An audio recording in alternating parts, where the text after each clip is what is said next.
Nous allons ouvrir ensemble la parole de Dieu sans plus attendre et nous allons le faire dans l'Évangile selon Matthieu, le chapitre 13, à partir du verset 4. Voilà la parabole que Jésus va énoncer. Matthieu 13, à partir du verset 4, un semeur sortit pour semer. Comme il semait, une partie de la semence tomba le long du chemin. Les oiseaux vinrent et la mangèrent. Une autre partie tomba dans les endroits pierreux, où elle n'avait pas beaucoup de terre. Elle leva aussitôt parce qu'elle ne trouva pas un sol profond. Mais quand le sol parut, elle fut brûlée et sécha, faute de racines. Une autre partie tomba parmi les épines. Les épines montèrent et l'étouffèrent. Une autre partie tomba dans la bonne terre. Elle donna du fruit, un grain 100, un autre 60, un autre 30. Que celui qui a des oreilles pour entendre, entende. Amen. Nous allons lire l'explication de cette parabole à partir du verset 18. Par Jésus lui-même, vous donc, écoutez ce que signifie la parabole du semeur. Lorsqu'un homme écoute la parole du royaume et ne la comprend pas, le malin vient et enlève ce qui a été semé dans son cœur. Cet homme est celui qui a reçu la semence le long du chemin. Celui qui a reçu la semence dans les endroits pierreux, c'est celui qui entend la parole et la reçoit aussitôt avec joie. Mais il n'a pas de racine en lui-même, il manque de persistance. Et dès que survient une tribulation ou une persécution à cause de la parole, il y trouve une occasion de chute. Celui qui a reçu la semence parmi les épines, c'est celui qui entend la parole, mais en qui les soucis du siècle, la séduction des richesses étouffent cette parole et la rendent infructueuse. Celui qui a reçu la semence dans la bonne terre, c'est celui qui entend la parole et la comprend. Il porte du fruit, un grain en donne 100, un autre 60, un autre 30.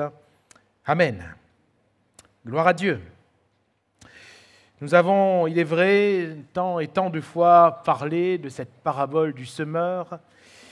Le semeur, la semence et ses 4 terrains. L'apôtre Paul va dire, eh bien, je ne me lasse pas de vous répéter les mêmes choses, sachant que pour vous, cela est salutaire. Je crois qu'il est bon pour nous, frères et sœurs, de passer et repasser sur la parole de Dieu.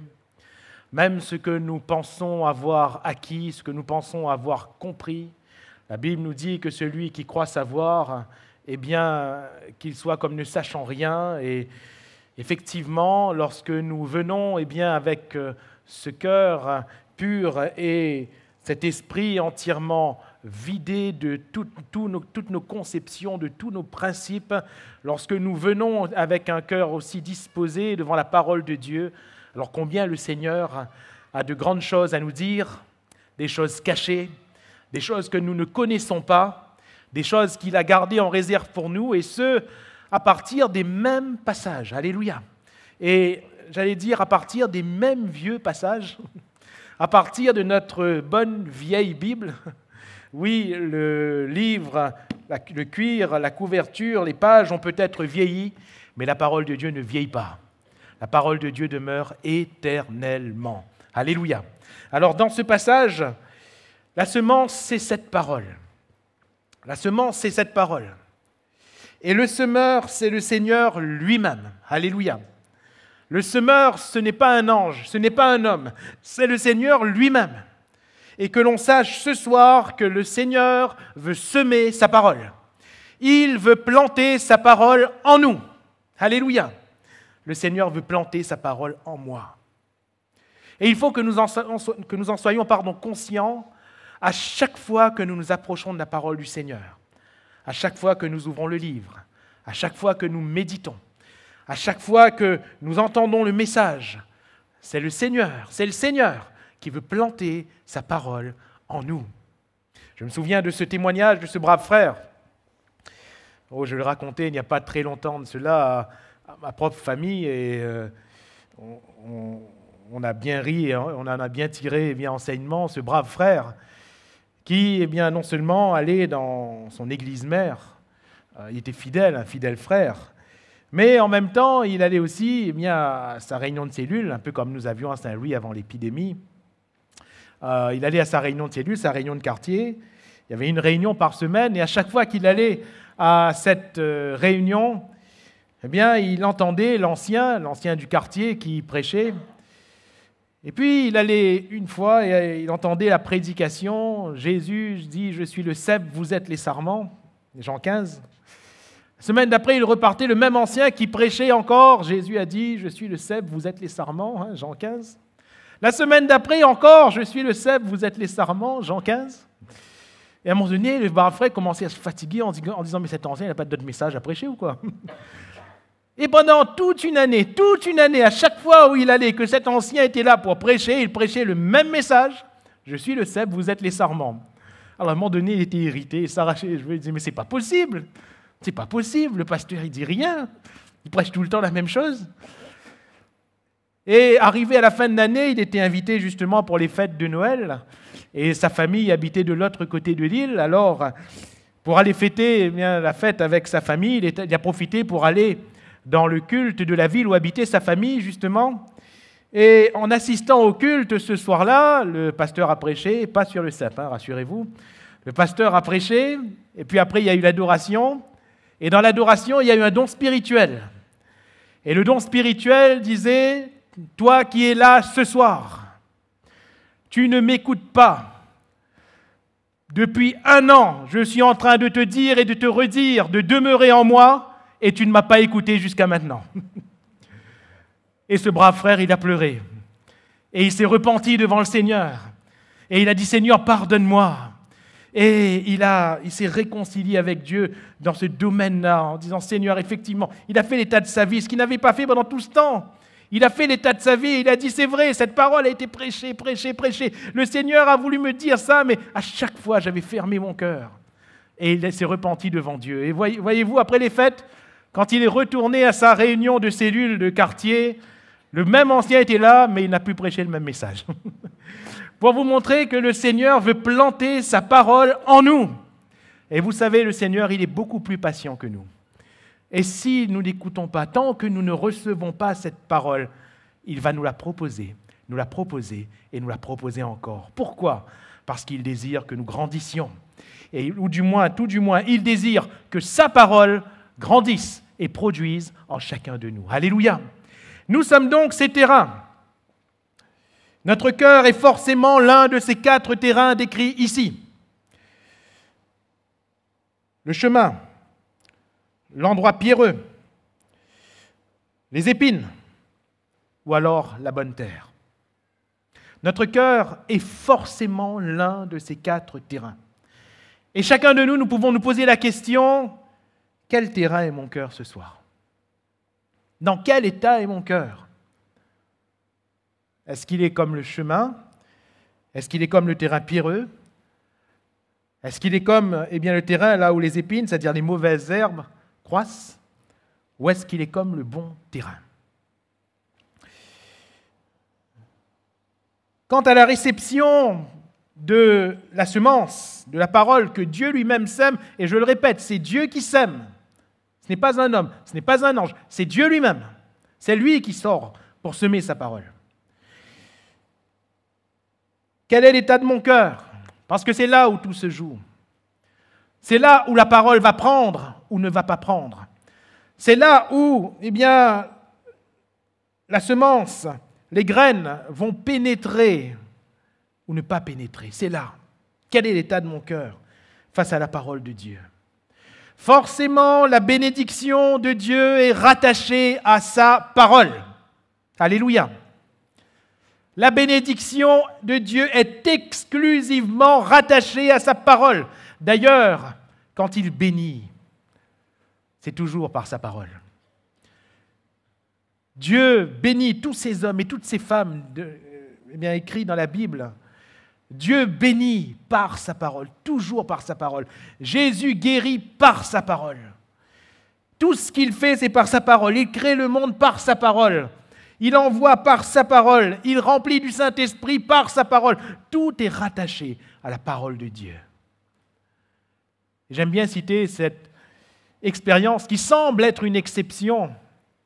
Cette femme à la perte de sang, elle a été guérie alors que Jésus n'avait encore rien dit. Vous vous rappelez, hein? Elle a été guérie en touchant le bord du vêtement de Jésus. Oui, mais le bord du vêtement des Juifs, à l'époque, avait une frange. Et dans la loi de Moïse, si vous vous rappelez, Dieu avait dit de faire cette frange avec une couleur particulière, d'une manière particulière, parce que cette frange symbolisait la loi. Et c'est là où cette femme a touché. La parole de Dieu est toujours là. Toujours là. Dieu nous bénit par sa parole. Alors quel est notre cœur? Jésus va dire que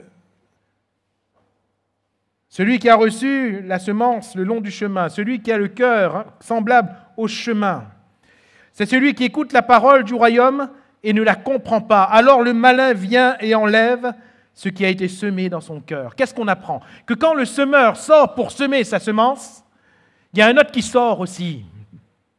Il y a un autre. Et celui-là qui sort aussi, c'est le malin, n'est-ce pas? C'est le malin, voyez-vous? Il vient, il enlève. Il faut bien qu'il sorte. Il faut bien qu'il vienne. Il faut bien qu'il s'approche de ce chemin. Et le malin s'approche de nos cœurs. Dès que le Seigneur sort, dès qu'il laisse sa bonne semence, le malin est toujours derrière pour enlever. Vous avez remarqué, c'est l'histoire même du monde, c'est l'histoire même de la parole de Dieu. Dieu parle à Adam et Ève, et qu'y a-t-il derrière juste après? Chapitre 3 du livre de la Genèse, le serpent était le plus rusé de tous les animaux. Le malin vient et il touche à cette parole, pas vrai? Le malin vient et il touche à cette parole. Et c'est ce qui s'est produit et reproduit depuis le début. Le malin, il sort, et il vient pour enlever cette parole. Frères et sœurs, quand Dieu nous parle, c'est pour faire une œuvre de bénédiction. Mais le malin n'est jamais loin. Nous avons cité la semaine dernière, quand Abraham était là, que Melchisédek était là, il s'est approché. Le roi de Sodome aussi s'est approché. Le malin n'est pas loin. Alors, je disais que le long du chemin, c'est quoi? C'est celui qui écoute la parole mais qui ne comprend pas. Pourquoi est-ce qu'il ne comprend pas? Qui ne comprend pas la parole? Il ne s'agit pas d'une compréhension intellectuelle, attention. Il ne s'agit pas du fait que celui qui prêche explique bien ou mal. Ce n'est pas du tout cela. Celui qui ne comprend pas, c'est ici celui qui ne veut pas comprendre. C'est celui qui refuse de comprendre. C'est celui qui s'endurcit, d'où l'image du terrain. C'est là où la terre a été tassée à force de marcher dessus.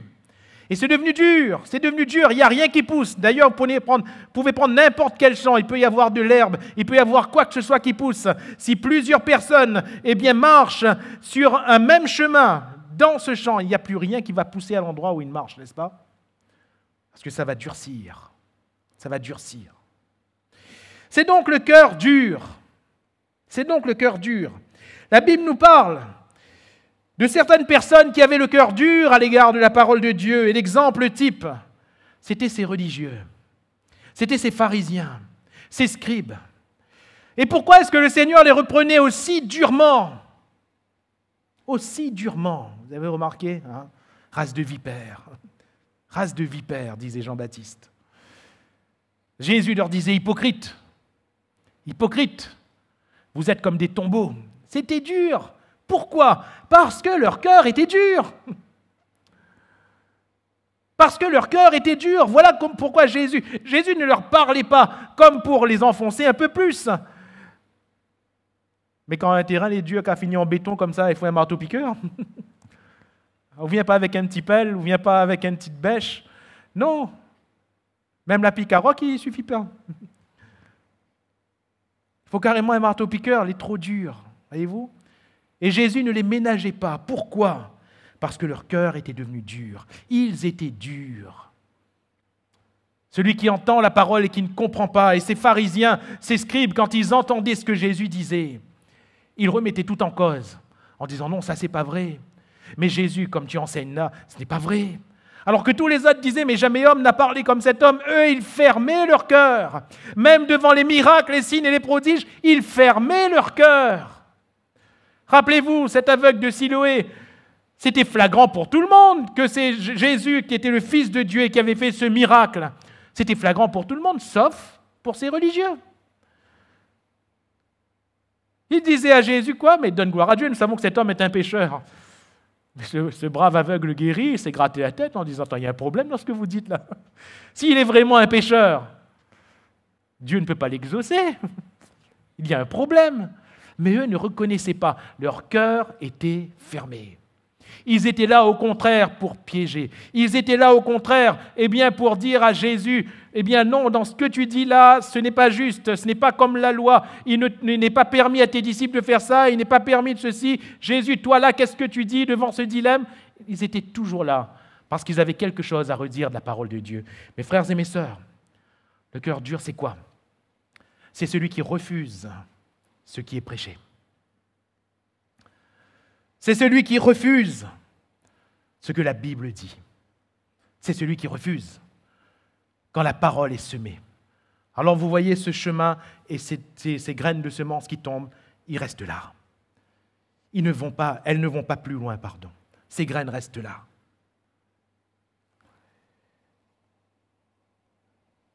Et mes frères et mes sœurs,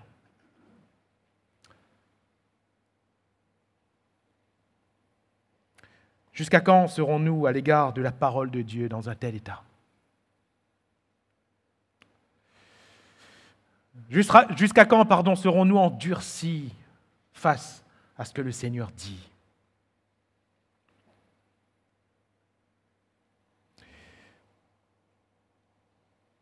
Jusqu'à quand occulterons-nous même de notre lecture certains textes qui sont pourtant flagrants de la parole de Dieu? Pourquoi? Parce que notre vie n'est pas conforme, alors on occulte. Jusqu'à quand dirons-nous même au sujet de celui qui apporte la parole de Dieu, qui n'est en soi qu'un messager? Jusqu'à quand dirons-nous, ce n'est qu'un homme?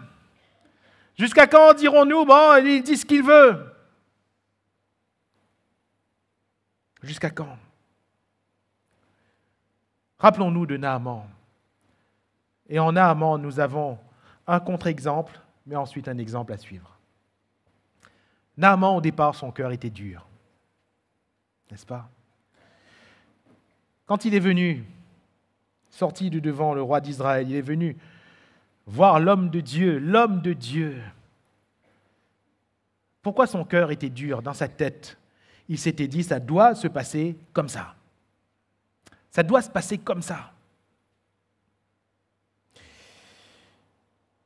Ce n'est pas l'homme de Dieu qui sort, c'est un esclave de l'homme de Dieu qui vient. Alors, commence à ne pas être content. Il s'attend à ce que l'homme de Dieu vienne, fasse la prière, agite les mains. Peut-être que sur le coup, il se dit, peut-être c'est son messager qui va faire la prière et agiter les mains. Mais le messager vient lui dire, voilà ce que le Seigneur te dit. Va dans le Jourdain, plonge-toi 7 fois et tu seras guéri. Alors il est en colère. Le Jourdain. Le Jourdain. Il y a d'autres fleuves qui sont quand même plus propres, plus majestueux, plus renommés. Le Jourdain. Le Jourdain. Il est en colère, son cœur est dur. Mais mes frères et mes sœurs, tant que notre cœur restera dur, nous ne pourrons pas être guéris. Tant que notre cœur restera dur face à la parole de Dieu, le Seigneur ne pourra pas nous bénir. Cette parole ne pourra pas pénétrer et le fruit de cette parole ne pourra pas être produit. Et ce fruit, c'est quoi? C'est la bénédiction pour nous et pour tous ceux qui nous entourent. Alléluia. Serviteur de Naaman, on dit, Père, si tu avais demandé quelque chose de Dieu, ne l'aurais-tu pas fait? Heureusement qu'il va changer. De dur, son cœur va devenir doux.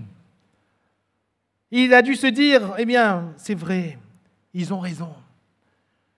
Ce qu'ils me demandent finalement est simple. Frères et sœurs, ce que Dieu nous demande n'est-il pas simple? Son commandement, ses commandements ne sont pas pénibles. Alléluia. La parole de Dieu n'est pas trop lourde pour nous. Dieu ne nous demande jamais quelque chose qui soit au-dessus de nos forces. Jamais. Pourquoi ne pas simplement y obéir? Pourquoi ne pas simplement dire, Seigneur, ok, je vais faire comme tu dis. Alléluia. Comme tu dis. C'est ce que Naaman a fait. Qu'est-ce qui s'est passé? Oui, il a accepté l'humiliation. L'humiliation qui était d'enlever son armure et de faire voir sa lèpre.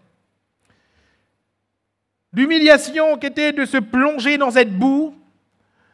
L'humiliation de se plonger dans cette boue 7 fois. Et si, au bout de la 6e fois, la lèpre était encore entière, la 7e fois, quand il est sorti des eaux boueuses du Jourdain, sa peau était devenue comme celle d'un petit enfant. Alléluia. La parole semée a produit. Alléluia. Frères, sœurs, n'est-il pas bon ce soir pour nous de changer de cœur? N'est-il pas bon pour nous ce soir d'enlever toute dureté qui empêche à la parole de Dieu de pénétrer? N'est-il pas bon ce soir de recevoir la parole de Dieu dans un cœur doux, dans un cœur honnête, dans un cœur bon? Alléluia. C'est le premier terrain. C'est le premier terrain, c'est le cœur dur. Le deuxième terrain, c'est le cœur pierreux. Jésus va dire, celui qui a reçu la semence dans les endroits pierreux, c'est celui qui entend la parole et la reçoit aussitôt avec joie. Mais il n'a pas de racine en lui-même, il manque de persistance, et dès que survient une tribulation ou une persécution à cause de la parole, il y trouve une occasion de chute. Voyez-vous, c'est différent du cœur dur. C'est différent du méchant qui est en face de la parole et qui dit « Non, ça ce n'est pas vrai, non, ça ce n'est pas juste, non, ça je refuse ». Il y a déjà quand même un progrès, un certain progrès, puisque ces gens qui ont le cœur pierreux, ils reçoivent la parole avec joie. Comme nous l'avons dit tout à l'heure, il est bon de recevoir la parole dans une bonne disposition, et c'est ici le cas. Ils sont dans une bonne disposition, ils reçoivent la parole et ils disent « Amen ». « Amen » à la parole de Dieu, disent-ils. Mais il manque de persistance. Ça veut dire quoi? On ouvre la Bible, où on entend le prédicateur apporter la parole, c'est le Seigneur qui sort et qui sème. Cette semence, elle tombe dans la terre. Et quand la parole est délivrée, cette catégorie de cœurs disent « Amen »,« Alléluia ». C'est vrai, je n'avais pas compris cela comme ça. C'est vrai, Seigneur, pardonne-moi, je n'ai pas fait comme tu as dit. C'est vrai, Seigneur, je veux faire comme tu dis. Plein de dispositions sur le moment. Sur le moment. Le terrain n'est pas dur entièrement, mais il y a quand même des pierres. Il y a quand même des pierres qui étouffent, qui empêchent, les racines de se développer. Il n'y a qu'un seul facteur, selon ce que nous sommes en train de lire, il n'y a qu'un seul facteur qui permet aux racines de bien se développer. Et ce facteur, c'est notre persévérance dans la parole de Dieu. On entend la parole, ou on lit la parole, on comprend la parole, parce qu'on la reçoit avec joie, mais après vient l'épreuve de cette parole. Vous vous rappelez? Il y a un autre qui sort, on l'a dit tout à l'heure. Il y a le malin qui sort et qui viendra éprouver cette parole, qui viendra nous tenter par rapport à la parole qui a été donnée. Mais au travers de la tentation du diable, c'est Dieu qui nous éprouve. Le Seigneur permet au diable d'agir, pas entièrement, mais il donne une marge de manœuvre, afin que nous ne soyons pas tentés au-delà de nos forces. Il donne une marge de manœuvre. Mais le diable, il vient, il nous tente, et au travers de la tentation du diable, Dieu nous éprouve. La semence qui est plantée est éprouvée. Tout du moins, c'est notre cœur qui est éprouvé quand cette semence, parce qu'il n'y a aucun défaut dans la semence. Il n'y a aucun défaut dans la parole de Dieu. On entend la parole qui nous dit, par exemple, ne t'inquiète pas du lendemain, le lendemain aura soin de lui-même. Ne vous inquiétez de rien. Et on dit, Seigneur, alléluia. Dans ce cas, je ne m'inquiéterai plus. Je remets tout entre tes mains. Et sur le moment, là, c'est fort. Parce qu'on dit, alléluia, gloire à Dieu, on se met à prier et tout et tout. Oui, mais la parole qu'on a reçue va être éprouvée. On arrive chez nous, On ouvre notre courrier, hop, une mauvaise nouvelle. Une mauvaise nouvelle. C'est la parole qui est éprouvée. Qu'est-ce qu'on fait alors? On met cette parole en pratique, on persévère dans cette parole qu'on a entendue, ou alors on laisse l'inquiétude nous gagner? Hein? Ça nous appartient. Ça nous appartient. On entend la parole qui nous dit que nous devons offrir notre vie entièrement au Seigneur, et il est vrai combien de fois on l'a prêché? Qu'on doit tout consacrer à Dieu, qu'on doit tout donner à Dieu, qu'on doit consacrer le temps du Seigneur au Seigneur, qu'on doit consacrer dans ce qui nous appartient est au Seigneur, on doit consacrer au Seigneur. Seigneur, ok Seigneur, je te donne mon temps. Peut-être même qu'on le dit avec larmes. Mais à la prochaine réunion, ah Seigneur, Miguel Pandi. La parole est éprouvée tout de suite. Tout de suite. Seigneur, à partir de maintenant, je te donnerai ce que je mettrai à part pour ton royaume.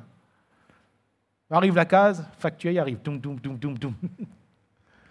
La parole est éprouvée. Vous comprenez? Elle est éprouvée. Elle est éprouvée. Seigneur, à partir de maintenant, je ne boirai plus du tout d'alcool. Parce que j'ai compris que c'est ma faiblesse et les ivrognes n'hériteront pas le royaume de Dieu. Même on arrive chez nous parce que cette parole est éprouvée, on se met à l'œuvre, on prend toutes les bouteilles, on débarrasse. Alléluia, gloire à Dieu, quel soulagement, quel soulagement. Tonton invite à m'asseoir, bois un whisky.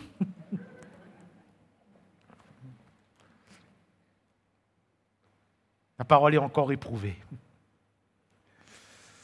Et Seigneur, ma fille jette toute bonne bouteille, un petit whisky, pas grave, non? Quand fin prends un deuxième, fait plaisir. C'est comme ça ou c'est pas comme ça? Manque de persistance. Manque de persistance.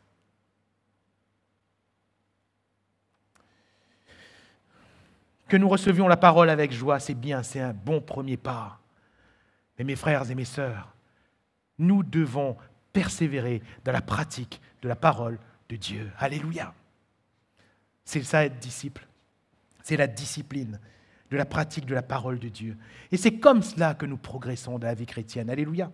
C'est comme cela que nous progressons dans la foi. Lorsque nous entendons, lorsque nous lisons, chaque fois que le Seigneur nous parle, nous disons, Seigneur, ça c'est acquis, je mets en pratique. Alléluia.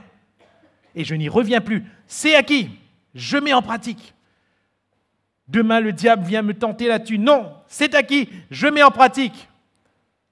Et même si dans 10 ans il revient, ça doit être acquis. Je mets en pratique. Alléluia.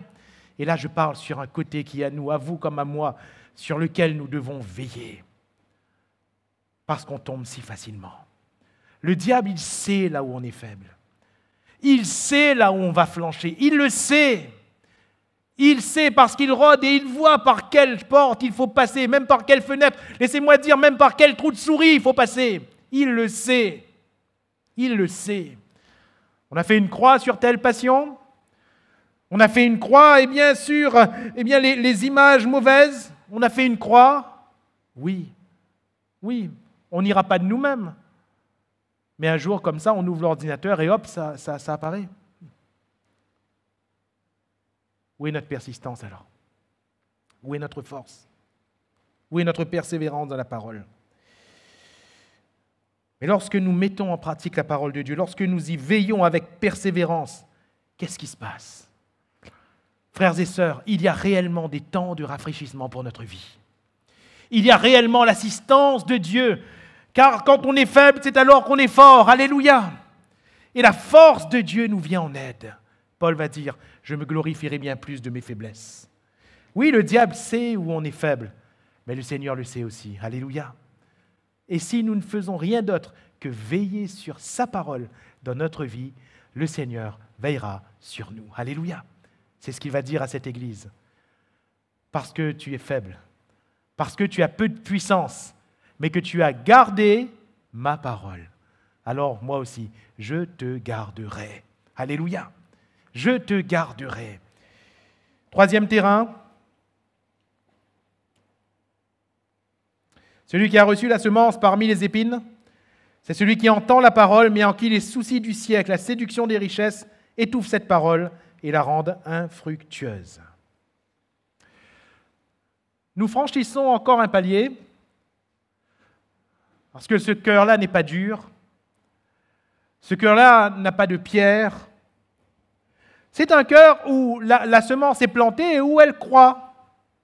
Il n'y a pas de problème de racine en soi, et il n'y a pas de problème de croissance au début. Elle croît. Bon départ, elle croît.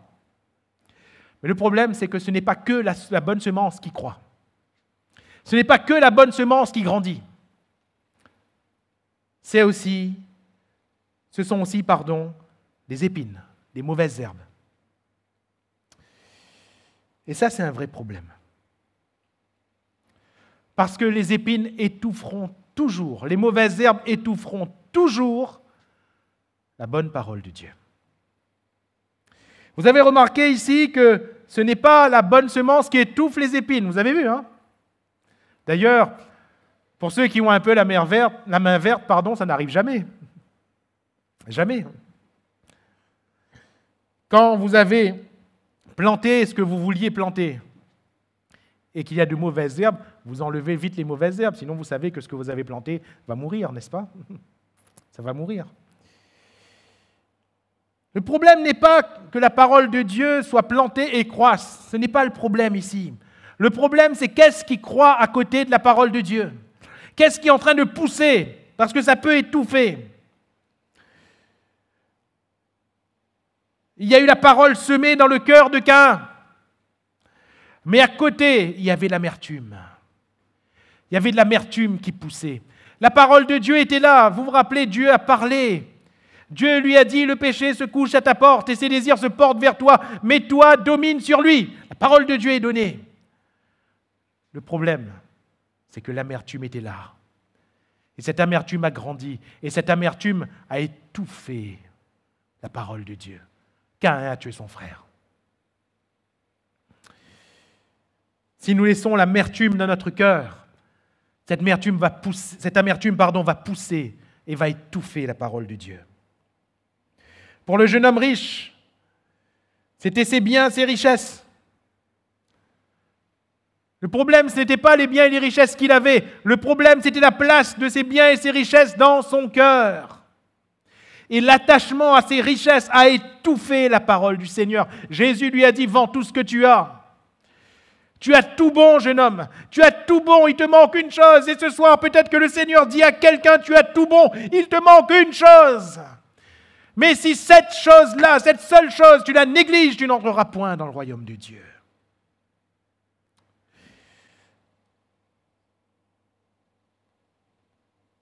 Vends tes biens, donne la recette aux pauvres, ensuite suis-moi, et tu auras un trésor dans les cieux. Cette parole est étouffée, parce que cet homme était attaché à ses grands biens. Pour Démas, c'était le siècle présent. Démas m'a abandonné par amour pour le siècle présent. C'était dans son cœur, et ça a poussé, et ça a étouffé la parole de Dieu. Pour Judas, c'était la cupidité. Il était apôtre au même titre que les autres apôtres. Mais ce qui a poussé en lui, c'était la cupidité. Qu'est-ce qui pousse en même temps que la parole de notre vie et qui l'étouffe? Frères et sœurs, les mauvaises herbes, il faut les enlever. Il faut les déraciner, parce que sinon la parole va être étouffée. Alléluia! Mais quand nous enlevons les mauvaises herbes, qu'est-ce qui se passe? Eh bien, on permet à la parole de Dieu de croître avec abondance. C'est ce qui s'est passé pour le dernier terrain décrit, le cœur pur. Ce dernier terrain, c'est le terrain où il n'y a que de la terre. Ça ne veut pas dire que le terrain il est parfait. Certainement qu'en retournant le terrain, on va trouver quelques petits gravillons. Certainement qu'on va retrouver quelques vieilles racines de ceci ou de cela. On va enlever. On va retrouver des choses qui ne sont peut-être pas propres au bon terrain. Oui, parce que le cœur pur, ce n'est pas le cœur qui est parfait. La perfection est en Christ, et nous l'atteindrons. Mais à présent, vous et moi, on ne peut pas dire que tout soit parfait, n'est-ce pas? Cependant, il n'y a rien dans notre cœur qui va endommager la bonne semence, la parole de Dieu. C'est cela. C'est cela. C'est un cœur qui est travaillé. C'est un cœur qui est entretenu. Un peu comme David, c'est un cœur qui se remet en cause. Vois si je suis sur une mauvaise voie et remets-moi sur la voie de l'éternité. C'est un cœur qui se repent et qui vit sans cesse la repentance. C'est un cœur qui aspire à la parole de Dieu. C'est pour cela qu'il se prépare, afin que les chrétiens que nous sommes soient comme des arbres plantés près d'un courant d'eau, qui portent son fruit en sa saison et dont le feuillage ne se flétrit point. Des chrétiens qui ne sont pas dépendants des saisons, mais qui ne sont dépendants que de la parole, et seulement la parole. Alléluia. Un terrain entretenu, un terrain protégé, parce que sinon l'ennemi vient et il sème de l'ivraie. Un terrain qui finalement vaut de l'or. Et notre cœur, voyez-vous, notre cœur a une grande valeur, parce qu'il y a le sang de Jésus sur notre cœur. Alléluia. Et ce terrain, c'est Dieu qui nous l'a donné. Ce cœur, c'est Dieu qui nous l'a donné. Alors, en conclusion de tout ce que nous venons de voir, frères et sœurs, comprenons que, comme je le disais en introduction, notre cœur est forcément l'un de ces terrains où il est dur. Et s'il est dur, voyez-vous, Naaman n'est pas meilleur que nous. S'il est dur, nous pouvons changer les choses. Et nous pouvons permettre à ce que notre cœur devienne doux devant le Seigneur. Alléluia. Notre cœur, peut-être qu'il est pierreux. Mais s'il est pierreux, on peut ôter les pierres. On peut ôter les pierres. Et le Seigneur permet qu'on enlève les pierres. S'il y a d'autres choses qui poussent sur ce terrain, d'autres choses que la parole de Dieu, alors on peut les arracher. Voyez-vous, peu importe lequel des 3 premiers terrains nous sommes, nous pouvons ce soir tous devenir comme le 4e terrain. Nous pouvons tous avoir un cœur propice à la croissance de la parole de Dieu en nous, pour qu'un grain donne 30, un autre 60, un autre 100. Alors nous-mêmes, nous serons bénis, et ceux qui nous entourent seront bénis. Notre famille, nos amis, nos collègues et nos frères et nos sœurs dans l'Église seront bénis parce que la parole de Dieu aura grandi, aura cru en nous sans aucun obstacle. Le Seigneur veut nous bénir à partir de cette parole, exclusivement à partir de cette parole. Alors ce soir, devant le Seigneur, travaillons encore ce terrain, entretenons encore ce terrain et permettons à ce terrain d'être entièrement de terre pour que la parole de Dieu soit plantée et croisse. Alléluia.